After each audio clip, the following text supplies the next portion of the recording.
The Poland plane crash. Take a look at that carefully. The Poles are suspicious.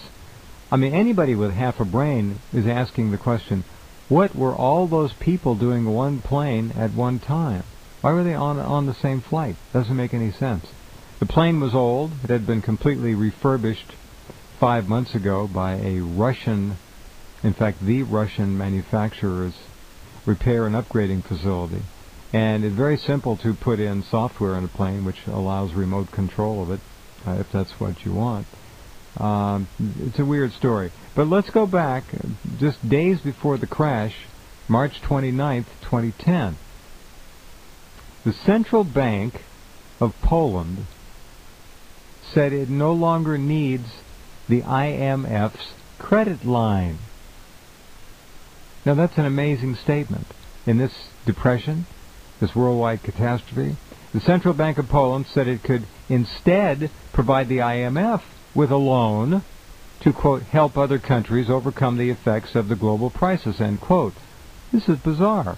Poland's economy is stable and no longer needs its $21.8 billion line of credit from the International Monetary Fund headquartered in New York. This was, of course, said by the Polish Central Bank. The situation with the Polish economy and the financial system is sufficiently good that it is not necessary to ask the IMF for a further extension of the flexible credit line, which removes the control over Poland that the IMF and its controllers enjoyed for quite some time. So I wonder, you'd start looking at the facts and who benefits here. This is quite an amazing story when you look at the totality of it. What were all of those people doing on one flight together? You just don't do that. Bizarre. Jeff, it seems to me those guys were forced onto that plane. I wonder if there was some kind of a coup. Maybe, I don't know whether a CIA or a Russian, SWAT team, but whatever, and loaded those people up, and that was it. Because that is very strange. Now, the International Monetary Fund is almost a police state bank. They force these governments to take credit, that's right, to take loans, right, at exorbitant rates, and basically then control the economies of these nations.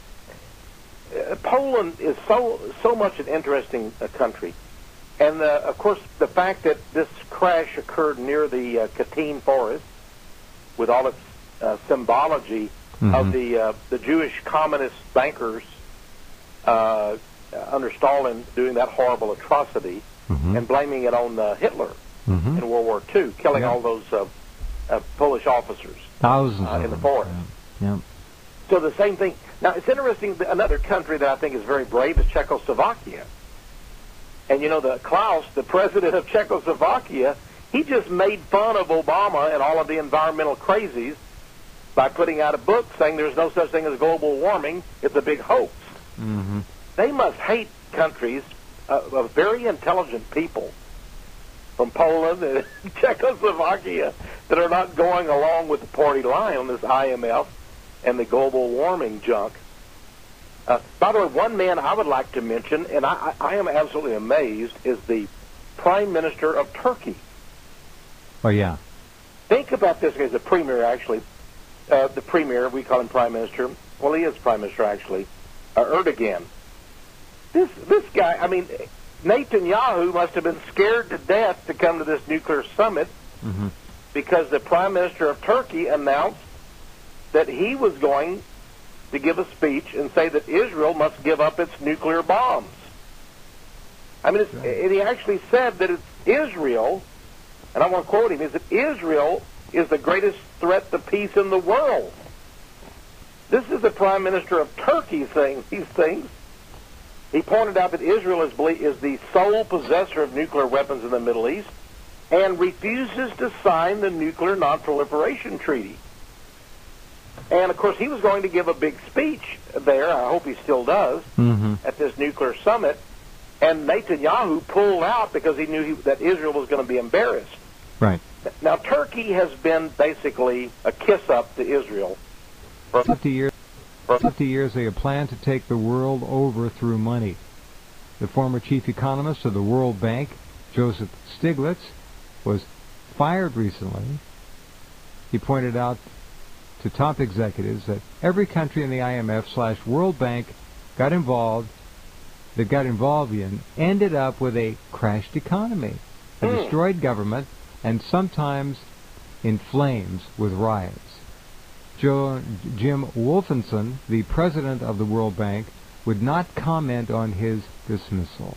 So he kept his mouth shut. He didn't want to die. He just wanted to, I guess, go on his way. Yeah, I know in my own book, Circle of Intrigue, I talk about Wolfenson and Rothschild going into banking together. So Wolfenson, he knows the score there. Sure. Well, isn't it interesting? Stiglitz fired. The Polish national government just decimated after they said, we don't want any of your money. We don't need your IMF loans. Erdogan, though, standing up to these monsters. Well, I hope he has his life insurance. If his life insurance isn't paid up, somebody better tell him to pay it up. This is not a good situation. Look, when Mordecai Vanunu stepped forward and validated this great heroic nuclear scientist who did 18 years in solitary confinement for announcing that Israel had the nuclear bombs, he came forward and absolutely validated the fact that Israel has been using thermonuclear blackmail on many other governments and nations around the world for years. And he did this over a year and a half ago. And he was immediately arrested again for saying it. But it's old news. This is owned by a private family, ladies and gentlemen. The world's third, maybe fourth ranking thermonuclear power is owned by a private family. So is the country of Israel. It's a private concern. Right. It's not. Right. Look. It's like if you and I, Tex, got together, and somehow we were able to pull off owning our own country with our own thermonuclear arsenal, our own Air Force, our own Navy, and our own intercontinental ballistic missiles. We're just us, just private folks. That's what the Rothschilds have done with Israel. Jeff, that is absolutely true. And people, if you even study the history, Tel Aviv, the White City, because, the white stone used in all the buildings, which was Rothschild's choice.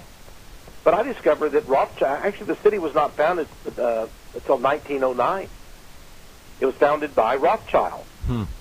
And the main feature of the city of Tel Aviv, and it's the financial capital of Israel, it's where they have most of the banks, their stock market, which, by the way, has been thriving all the time. The world's been decimated the last few years. The Israeli stock market has been booming. Right. And the reason for that, of course, is because they've been getting all the oil from Iraq. Right down to where the oil from Iraq is going to? Well, Israel has it all. They got as much as they could ever want. Absolutely. But the thing about Israel is they want to be this greater Israel, and they have such a hatred for any nation or people that back in history ever conquered them. So they wanted to do away with Saddam Hussein in Iraq because the Babylonians, the Iraqis, at one time had controlled Israel. They also had fallen under the sway way back, in the days of Esther, Queen Esther, of Ahasuerus, the king of Persia, which is Iran. So they have determined they're going to destroy Iran. So really this is a big revenge motive by these cruel, evil, insane psychopaths connected to the Rothschilds, using their Jewish utopia as their future goal, but taking on any and every country that has ever, threatened them, or even in past history. Right. By the way, there's a new IDF, the so-called Israeli Defense Forces, a new IDF law which will allow for the wholesale deportation of Palestinians from Gaza and the West Bank. That is now a law. It hasn't been enforced yet. I've got 2 stories up on it at Rense.com, and it's coming. They're going to they can't kill them off, so they're going to deport them. They're going to keep pushing them further and further back. It's total ethnic cleansing. They'll push them into Jordan. They'll try to push some of them into Egypt. somewhere, Yemen, who knows? But these poor people, their days are numbered.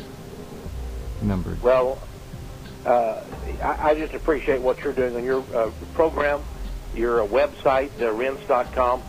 And you know what, Jeff? We're waking up people more and more. I just had a conference here in Austin, Texas, and people are finally, my goodness gracious, and they're angry. They are angry, and I'm not sure how many or if there's much of a viable chance to do anything, but it's very heartening to see this, Tex, and it's good to know that you're out there doing what you do. And thanks for being with us tonight, and let's get you back on here soon. Thank you. All right. God bless. Take care. Night.